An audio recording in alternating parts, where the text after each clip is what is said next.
Welcome students, and this is Ravi Shankar. We are going to see about the problem in this video. There is example number 4.8 in your page number 220. In my last video, I have dealt with the motional EMF and also the conservation of energy in motional EMF. Based on that, two problems are being given as example. And let us go with the example problem first of all.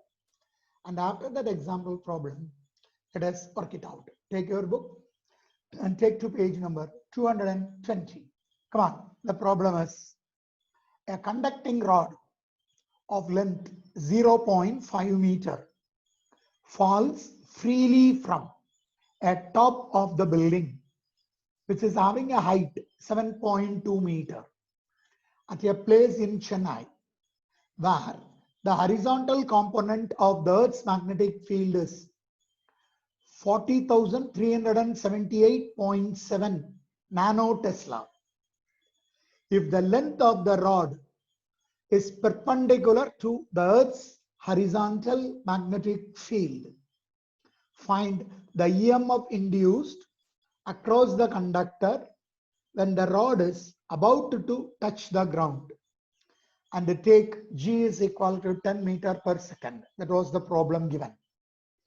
You see, a conducting rod of length 0.5 meter. So let us take the length of the rod. L is equal to 0.5 meter. It is dropped freely. When it is dropped freely, then the initial velocity u equal to 0 from a building of height. So height of the building given us 7.2 meters at a place in Chennai where the horizontal component of Earth's magnetic field. The horizontal component of Earth's magnetic field, we will be representing it as B of H, is equal to 40,378.7 nanotesla. So this can be written as 40,378.7 into 10 to the power of minus 9 Tesla, or I can write this as 4.03787 into 10 to the power of, here I have moved 1, 2, 3, 4. So 10 to the power of minus 5 Tesla. What else given? If the length of the rod is perpendicular to the Earth's horizontal magnetic field. So if the normal drawn to the length of the rod and the magnetic field are parallel, so theta available here is equal to 0. Find the EMF induced. So you are asked to calculate the EMF induced across the ends of the rod when it is about to touch the ground, and you consider G is equal to 10 meter per second square. So the first concept, we have to calculate the EMF. So what is the EMF that was being induced due to the motion of the rod, motional EMF, due to the motion of the rod inside a magnetic field? It is given by E is equal to minus of B into L into V.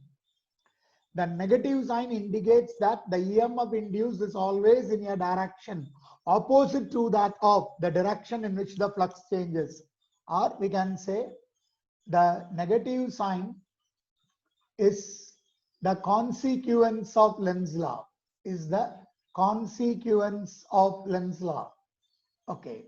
See, due to Lenz's law or according to the Lenz's law, the EMF induced is always in a direction opposite to that of the direction in which the flux changes. So that was being represented by minus.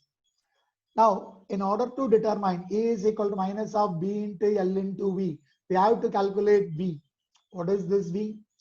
V, we can write V is the final velocity when it is about to reach the ground.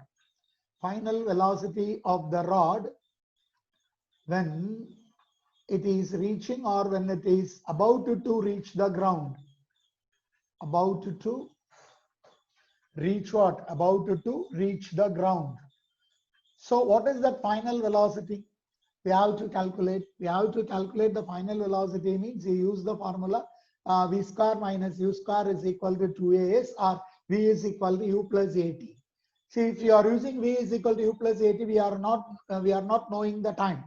So let us go for the third equation. We know that v square minus u square is equal to 2 into a into s. Substitute these values. V square minus u. What is the initial vertical velocity? See, it is falling freely, it was being given. So u equal to 0. So I am saying 0 equal to 2 into acceleration is g. S is equal to the height that it has moved. So I can write v is equal to root of 2 into g into h. Substitute and get the value. V is equal to root of 2 into g is 10 and h is 7.2. So I can get the answer as root of 144. 72 into 2, 144. 144 root is 12 meter per second is the final velocity. Take this value and substitute it in this equation. Therefore, what is the EMF? EMF E is equal to minus of B into L into V. Now you substitute what is the value of B. B is nothing but BH given as 4.03787 into 10 to the power of minus 5 multiplied with length of the conductor given as 0.5 and velocity we have calculated here it as 12. I can simplify this. How? I can write like this: 4.03787 into 10 to the power of minus 5 into 0.5 can be written as 1 by 2 into 12. So when I am cancelling this 2 with this 6, 12, I am getting it as 6. So on multiplying, I can get here it is 10 to the power of minus 5. 6 into 7, 42, again 4. 6 into 8, 48 plus 4, 52, again 5. 7 into 6, 42 plus 5, 47, again 4. 6 into 3, 18, 18 plus 4, it is 22.4 into 6, you will be getting 24. So this amount of volt, that is the answer is, you can write like this: 2.422722 into 10 power minus 4 volts. Or if you want to write it out in terms of microvolt, you can write like this. This term can be written as 242.2722 into 10 to the power of minus 6 volt. When you are removing this 10 power minus 6, I can write the answer as 242.27 microvolt as the answer. This is how you can able to solve the problem number 4.8 available in page number 2.20. Hope you should have understood this problem. Try to do it by yourself again. Then let us go for the next problem.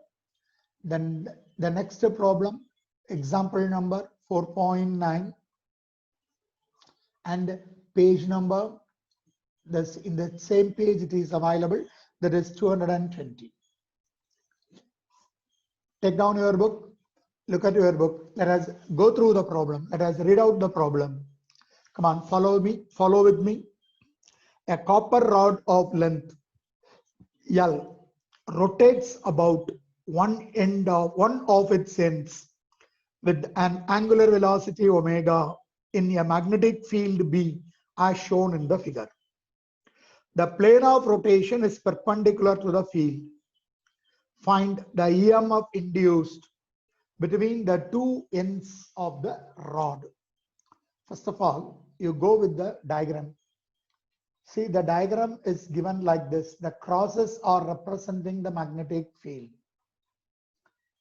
If the crosses are representing the magnetic field means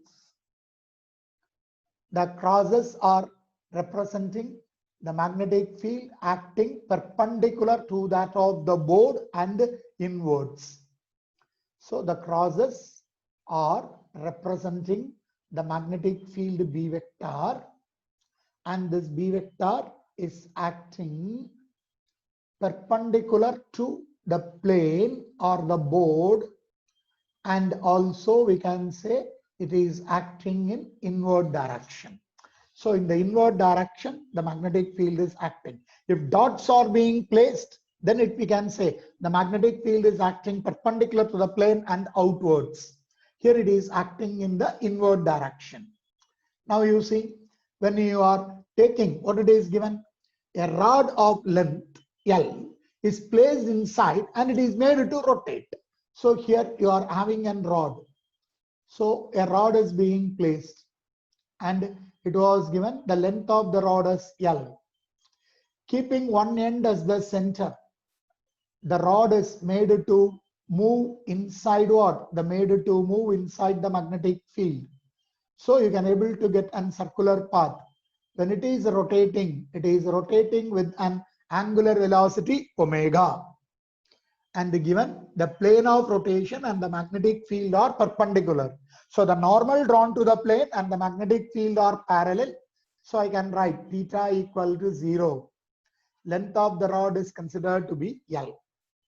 How to determine the EMF that was being induced? That was the question. Find the EMF induced between the two ends from the center to edge. What is the EMF induced?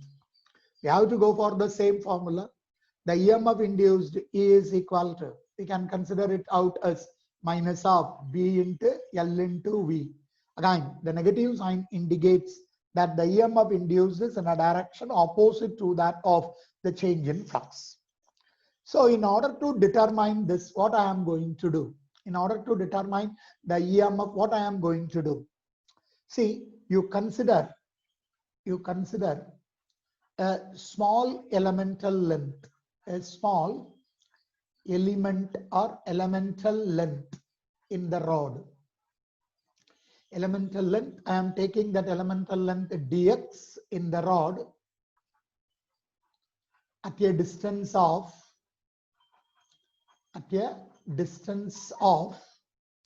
x from the center O. X from the center O. I am taking the center as O. See, on this rod, I am considering a small length and I am taking that small length, marking that small length here. That small length marked as dx. This small length dx is at a distance of x from the center. See, from the center to this length dx, I am considering this length as x. Now, it was given this rod is rotating with an velocity v. Sorry, rotating with an angular velocity omega. So I am writing again, if the rod is rotating with angular velocity omega, then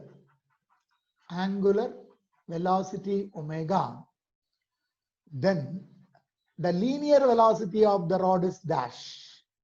Then what is the linear velocity? Linear velocity of the rod. The linear velocity of the rod is, we can take it as v. We might have studied that v is equal to r omega, we know. So therefore, the linear velocity v is equal to, instead of r, we are having the distance as x. So x into, what is omega? It is rotating with an angular velocity omega. So we know v is equal to x omega. Therefore, the EMF induced, in that small elemental length is, you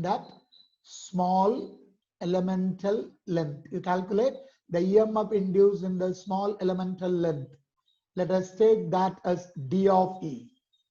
Because we are not calculating for the whole length, we are calculating for a small length. So that EMF induced is also considered to be small, represented as dE. So what is that value of dE then?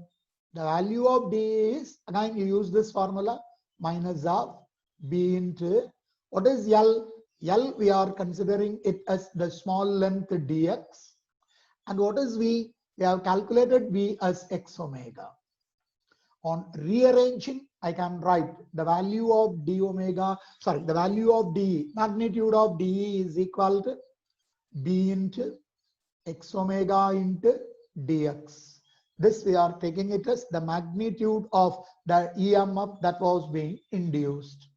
So B into x omega into dx is the small amount of EMF that was being induced due to the rotation. Now, what is the total EMF induced? So I am calculating the total EMF induced. So total EMF induced is taken to be E. How I can able to get this EMF E? I can able to get this EMF E by integrating the value d of E. See, in this d of E, which one is varying? X, the length is varying. Initially at the center, the length is 0. At the other end, the length is considered to have an length L. So we have to integrate it between 0 to L, which is equal to integral of 0 to L. What is dE? dE, I can write it out as B into omega into X into dx. Here the applied magnetic field B is constant, so I am taking it out of the integral. It is rotating with an angular velocity omega, that is also a constant. So B omega taken out of the integral, you just integrate x dx within the limit 0 to L. Say when I am integrating this, I will be able to get it out as B omega into, when x dx is integrated, I am getting the answer as x square divided by 2 within the limit 0 to L. Take 2 outside, which can be written as half into B omega into upper limit L square minus lower limit 0. So the EMF that was being induced is given by half into B omega into L square. This is the value of the EMF induced when a rod of length L is made to get rotated inside a magnetic field, keeping one of its ends as what? One of its ends as center. So the final answer that I have got for this problem is EMF induced E equal to half into B into omega into L square. This is how we obtained the result. Hope you should have understood this problem, and very important problem. Try to solve it out and try to do it by yourself.